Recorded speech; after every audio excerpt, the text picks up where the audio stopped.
একটা ছেলে আর একটা মেয়ের ভালোবাসার মধ্যে পার্থক্য কি জানেন? একটা মেয়ে একটা ছেলেকে পাগলের মতো ততক্ষণ পর্যন্ত ভালোবাসে যতক্ষণ পর্যন্ত না সেই মেয়েটা ওই ছেলেটার থেকে ভালো কাউকে পায়। আর একটা ছেলে যখন একটা মেয়েকে ভালোবাসে, তাকে যদি পৃথিবীর সব থেকে সুন্দর মেয়েটাকেও এনে দেওয়া হয়, তবু ওই ছেলেটা তার সেই ভালোবাসার মানুষটাকেই চয়েস করবে। এটাই হচ্ছে একটা ছেলে আর একটা মেয়ের ভালোবাসার মধ্যে পার্থক্য। কারণ ছেলেরা কোনো সময় বেটার অপশন খোঁজে না, ছেলেরা সবসময় তার শান্তির জায়গাটা খোঁজে। আর একটা ছেলে একটা মেয়েকে যতটা ভালোবাসতে পারে, একটা মেয়ে তার এক গুণও ভালোবাসতে পারে না। ছেলেদের ভালোবাসাটা ভয়ঙ্কর রকমের সুন্দর হয়, কারণ একটা ছেলে যখন একটা মেয়েকে মন থেকে ভালোবাসে, সেই মেয়েটার থেকে ভালো কোনো অপশন সে কখনো মাথার মধ্যে চিন্তাই করে না। ছেলেদের ভালোবাসার সাথে কারোর ভালোবাসার তুলনা করা যায় না। ছেলেরা তাদের ভালোবাসার মানুষটাকে যেমন অন্য কারোর সাথে সহ্য করতে পারে না, ঠিক তেমনি একটা ছেলে কখনোই তার ভালোবাসার মানুষটাকে রেখে অন্য কোনো মানুষের পেছনে কখনো ঘুরঘুর করে না। ছেলেরা কখনো কোনো বেটার অপশন বা কোনো সুন্দরী মেয়ে দেখলে তার গার্লফ্রেন্ডকে ভুলে যেতে পারে না।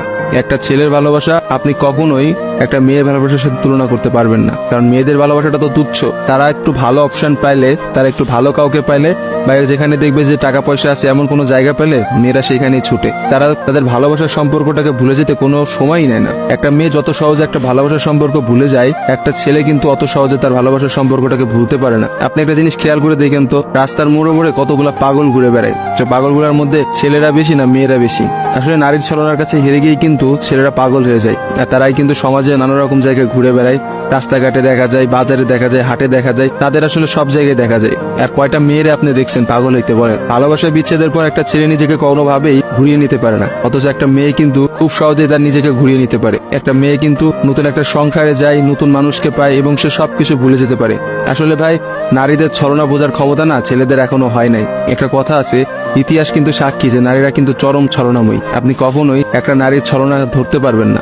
একটা ছেলে কখনোই একটা নারীর ছলনা বুঝতে পারে না। একটা নারী আসলে কি করতেছে বা তার মধ্যে কি চলতেছে, এটা কখনোই তার মুখ দেখে বা তার সাথে মিশে আপনি বুঝতে পারবেন না। অথচ একটা ছেলে, সে কিন্তু কখনো ছলনা করে না। ছেলেদের মানুষের মধ্যে কিন্তু কখনো কোনো ছলনা থাকে না। তারা কিন্তু নিঃস্বার্থভাবে তার প্রিয় মানুষকে ভালোবেসে যায়। দিন শেষে দেখা যায় যে প্রত্যেকটা ছেলেই কিন্তু মেয়েদের কাছে ঠকে যায়। দেখা যায় তার ভালোবাসার মানুষটা কিন্তু একটা সময় বলে, তোমার থেকে ওই ছেলেটা অনেক ভালো, তোমার থেকে ওই ছেলেটা অনেক বেশি টাকা পয়সা আছে, বা তোমার থেকে ওই ছেলেটা অনেক বেশি ভালো অবস্থানে আছে।